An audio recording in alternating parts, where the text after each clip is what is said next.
একটা জিনিস শুনলে কেউ ভাবার চেষ্টা করে, এবং আমি অফিসে চূড়ান্ত ব্যস্ততার মধ্যে মাঝে মধ্যে মেরাজের মেসেজ পাই, স্যার এই গানটা মারুবে রাগটা কি দুঃখের রাগ, বিয়ে বাড়িতে কোন রাগটা বাজা উচিত, বা আচ্ছা স্যার রবীন্দ্রনাথ নজরুল এনারা বাড়িতে কি জামা কাপড় পরে থাকতেন।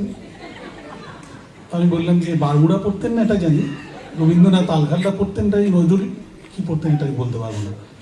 যাই হোক, এগুলো হচ্ছে মানে ওর যে এত জানার ইচ্ছে, এবং নজরুল সম্পর্কেও একদম অবসেসড। সম্প্রতি নজরুলের জন্মদিনে, কাজী নজরুলের জন্মদিনে ও নিজে একটা নজরুল প্রণামের আয়োজন করেছিল ওর বয়োজ্যেষ্ঠদের নিয়ে, এবং সেখানে নজরুল কি খেতে ভালোবাসতেন এটা জেনে ওর নজরুল ঠাকুরকে ও রাবড়ি দিয়ে পুজো করেছে। এখন ও যে গানটা শোনাচ্ছে সেটা বৈনাক দাসের সুর করা, খুব বেশি পুরনো গান নয়, 1999 2000 এই সময়ের, এবং কথা হচ্ছে আমার অত্যন্ত কাছের মধু মুখোপাধ্যায়, তার স্ত্রী হিমিকা মুখোপাধ্যায়, গিয়েছিলেন শ্রেয়া।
এবার এটা কি ডাক? একটু ভেবে কি ডাক? কারেক্ট। একটু খাম্বাজি আছে ছোট্ট করে।